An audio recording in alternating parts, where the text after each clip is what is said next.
Hi, my name is Angelina Rodriguez, and I'm reading the Bible out loud to you in a way that's easier to understand. Already on chapter 30 of the book of Genesis. It seems like just yesterday I started reading the book of John, and it wasn't even Christmas yet. And now we're to February of 2025. Time really does fly, and that's why it's so important that we really do stay in the Word and continue sharing the story of Jesus with one another because our days are numbered and we don't know how many we have. So, without further ado, we're going to go ahead and get started on chapter 30. And don't forget to take a moment to like and subscribe if you're feeling what I'm doing, because it'll help me be able to go live and it'll be a lot easier for me to edit these things. And remember, it doesn't cost anything to press a little button, it just takes a little bit of your time. So, in chapter 30, when Rachel saw that she was not bearing Jacob any children, she became jealous of her sister. So she said to Jacob, "Give me children or I'll die." As you can remember, Jacob was tricked into marrying his little sister, and his little sister was granted a whole bunch of children from God because he saw that, she was miserable as a product of her father's wicked scheme. Well, tricky scheme. It wasn't really wicked. A man got two wives out of it, but Rebecca is not able to have kids, and she feels miserable because her sister has all these children by the man that she loves. And so now we're going to find out what happens. Jacob became angry with her and said, "Am I in the place of God who has kept you from having children?" Then she said, "Here is Bilhah, my servant. Sleep with her so that she can bear children for me, and I too can build a family through her." So she gave him her servant Bilhah as a wife. Jacob slept with her, and she became pregnant and bore him a son. Now, I've learned through reading the previous chapters of this book that, so women of royalty have a lot less children. Well, men and women of royalty have a lot less children than men and women that are born to servitude or slavery, whichever word you want to use. So these people will have a lot more children a lot more easily. God just like blesses them with like 13, 15, 25 children. And these married couples that are of royal blood holding high positions are struggling to have one child, one heir, two, three, maybe four, some five. But again, there's other people that are having hundreds of children. And, these men are putting off hundreds of children. And women are having, 15, 16, 20. So it's very rare that you see a woman of royalty that is capable of being as fertile as the women who are in servitude. I don't know why that is. I just know that it's a fact. All right. So Rebecca's servant, Bilhah, gave her husband a child, which is in a sense hers because the woman belongs to her, so the baby belongs to her. It's weird. Then Rachel, it's like a surrogacy is what it is.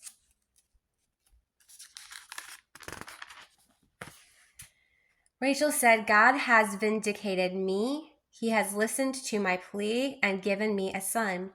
Because this, she named him Dan. Rachel's servant Bilhah conceived again and bore Jacob a second son. Then Rachel said, "I have had a great struggle with my sister, and I have won." So she named him Naphtali. When Leah saw that she had stopped having children, she took her servant Zilpah and gave her to Jacob as a wife. Leah's servant Zilpah bore Jacob a son. Then Leah said, "What good fortune!" So she named him Gad. Gad, Gad. These women are crazy, and Jacob is not complaining at all now, is he? Leah's servant Zilpah bore Jacob a second son. Then Leah said, "How happy I am! The women will call me happy." So she named him Asher. During wheat harvest, Reuben went out into the fields and found some mandrake plants, which he brought to his mother Leah. Rachel said to Leah, "Please give me some of your son's mandrakes." But she said to her, "Wasn't it enough that you took away my husband? Will you take my son's mandrake too?" "Very well," Rachel said. "He can sleep with you tonight in return for your son's mandrakes." So when Jacob came in from the fields that evening, Leah went out to meet him. "You must sleep with me," she said. "I have hired you with my son's mandrakes." So he slept with her that night. God listened to Leah, and she became pregnant and bore her husband a fifth son. Then Leah said, "God has rewarded me for giving my servant to my husband." So she named him Ishkar. Leah conceived again and bore Jacob a sixth son. Then Leah said, "God has presented me with a precious gift. This time my husband will treat me with honor because I have borne him six sons." So she named him Zebulun. Sometime later, she gave birth to a daughter and named her Dinah. Then God remembered Rachel. He listened to her and enabled her to conceive. She became pregnant and gave birth to a son and said, "God has taken away my disgrace." She named him Joseph and said, May the Lord add to me another son." After Rachel gave birth to Joseph, Jacob said to Laban, "Send me on my way so I can go back to my homeland. Give me my wives and children, for whom I have served you, and I will be on my way. You know how much work I've done for you." But Laban said to him, "If I have found favor in your eyes, please stay. I have learned by divination that the Lord has blessed me because of you." He added, "Name your wages and I will pay them." Jacob said to him, "You know I have worked for you and how your livestock has fared under my care.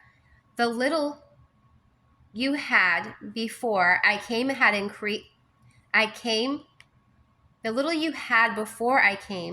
has increased greatly, and the Lord has blessed you wherever I have been. But now, when may I do something for my own household?" "What shall I give you?" he asked. "Don't give me anything," Jacob replied.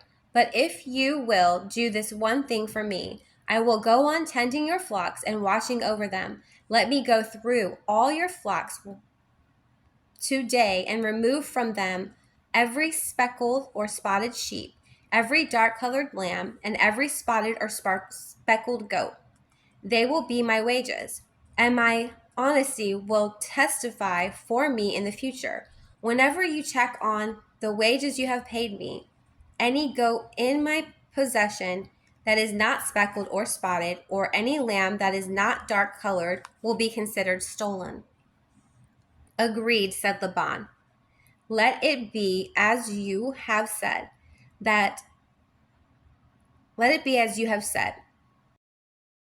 same day he removed all the male goats that were streaked or spotted, and all the speckled and spotted female goats, all that had white on them, and all the dark-colored lambs, and he placed them in the care of his sons. Then he put a 3-day journey between himself and Jacob, while Jacob continued to tend the rest of Laban's flocks.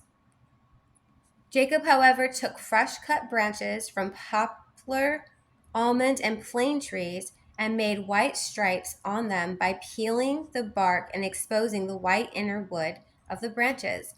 Then he placed the peeled branches in all the watering troughs, so that they would be directly in front of the flocks when they came to drink.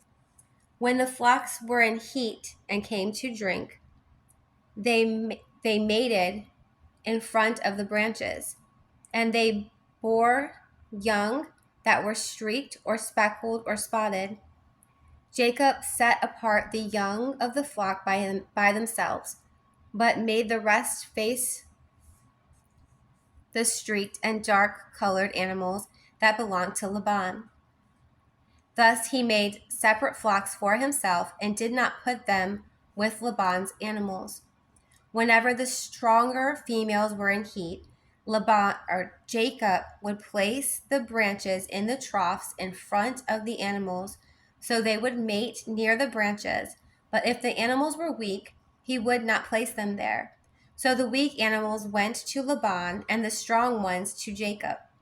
In this way, the man grew exceedingly prosperous and came to own large flocks and female and male servants, and camels and donkeys.